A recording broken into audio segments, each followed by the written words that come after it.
And we're dividing the area into, from left to center to right, as a time dimension. Whereas this represents your past, this represents your present, and this represents your future. Okay? Now another way to look at it is this is not just the time past, but it's also in the sense of coming out of unconsciousness, moving into consciousness. It's also, if you stand here, just a second ago was over here behind you, and just a moment from now is right in front of you. So in some sense, it's your direction of opening, your direction of evolution, your movement through time, as well as it being the historical past and the historical future. So this could be 20 years ago, it could be a microsecond ago, or it could be the where you're coming from. Okay, now let's look at these dimensions. This up here is the area of the superconscious or spiritual consciousness. Down here is the level of the instincts. And here in this middle band would be the area of consciousness or ego consciousness.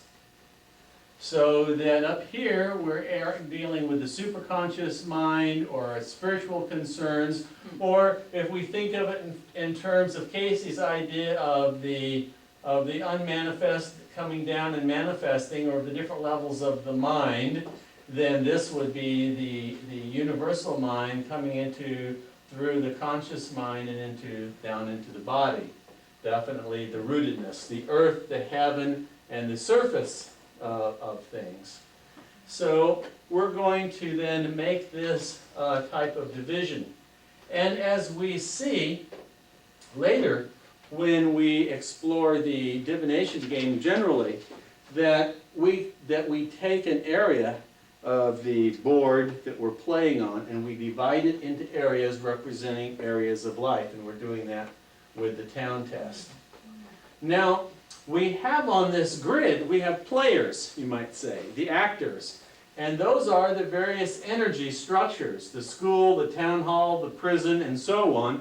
And we'll see how they're placed in a person's chart or town, and we make some kind of an interpretation based on that placement. How did the actors get there? Well, you drew them there.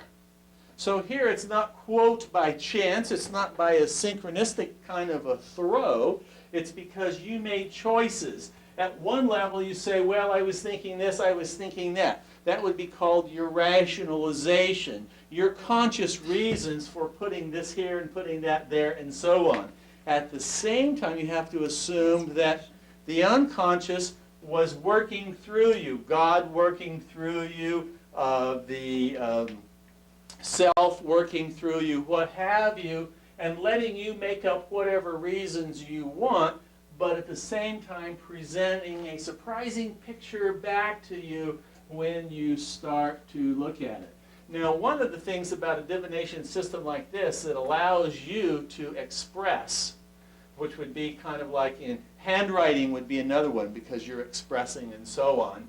You can say, well, since I know how it'll be interpreted and I have some control over how the things land and so on, and the condition of them has to do with the way you draw them. Are they faint? Are they small? Are they colorful? There's infinite variety of conditions of the actors. It's a big universe of qualities.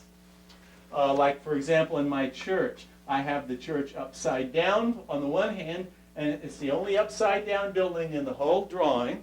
But I have lots of detail in the rose windows, lots of detail in the colored doors, and so on.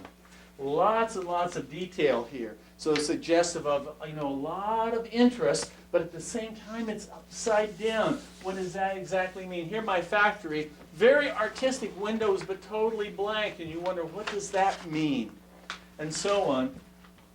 Now we could interpret your town as it is, as you've drawn it, with your way of drawing being the chance factor, or whatnot, and we say, like for instance here, let's look at me. I have in the middle of my town this fountain that's coming out, and the fountain like that is somehow gives expression to some kind of a spirit feeling, and so it's like centered in the water of life somehow, and the church and the town hall are opposed to each other. And it's as if somehow the church is in the instinctive area, but town hall is in the area of the superconscious mind, so that traditional religious values per se are operating instinctively, but he's giving a social relations, he's approaching them from a superconscious point of view, and they are both dancing around the spirit of life, so that he's got a lot of energy invested here in trying to somehow create between social relations approach from a spiritual point of view, and yet with an instinctive approach to organized in religion, trying to somehow work in some balanced way around the water of life. His development seems to be in the future. The railroad train is not coming out of the past, but it's going into the future. And a lot of social relations here, the shopping, the getting together in town, and so on, seem to be leading up to that. And the work down here in the instinctive area, it's as if for him, work is a very instinctive kind of thing to do. It's more oriented to the future, as if he were preparing for his work. His real work hasn't come yet, but when it does, it's going to tie into his development very much. So his development and his work are going to be hand in hand, working out hand in hand. Schooling had been very important to him. He's drawing from education and moving toward development and sharing. And he's drawing from the education, but he's leaving that behind him. And on and on and on we can go, using this to interpret this person's life. 1998. It's interesting that after all these years, I'm still very much interested in that original town drawing that I did. I've never done another one. I'm still drawing meaning from that town, and sometimes it guides me in thinking about myself. And it stimulates, even today, new thoughts about where I'm headed in my own style of living. It's a very interesting approach to drawing a mandala, and also, as we'll see, a basis for divination. Now, it's up to you to interpret your own town. Nobody else can do it for you. You'll be the one who does it.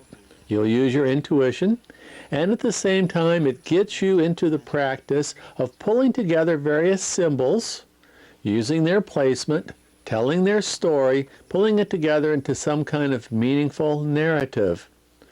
But to help you a little bit more, we'll go back to class and look at one or two other students' towns so you'll see more than simply mine. Let's go take a look now.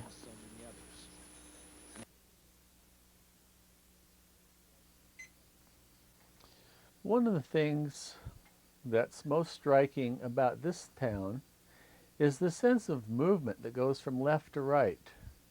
The river turns into like a yellow road leading up to the school.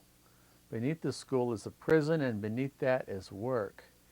It's as if the person has moved from the resources of traditional religion and inspiration, and through social relations is heading toward her destiny with a higher form of learning that will force her to make a commitment, and she will have an instinctive quality of work towards this higher level of learning that she'll be committed to.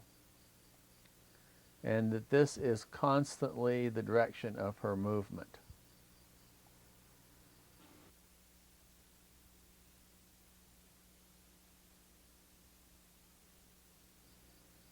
One thing that's very interesting about this town is all the buildings are blocked off, separate, and then you have this strand of this road in this very interesting diamond-shaped pattern.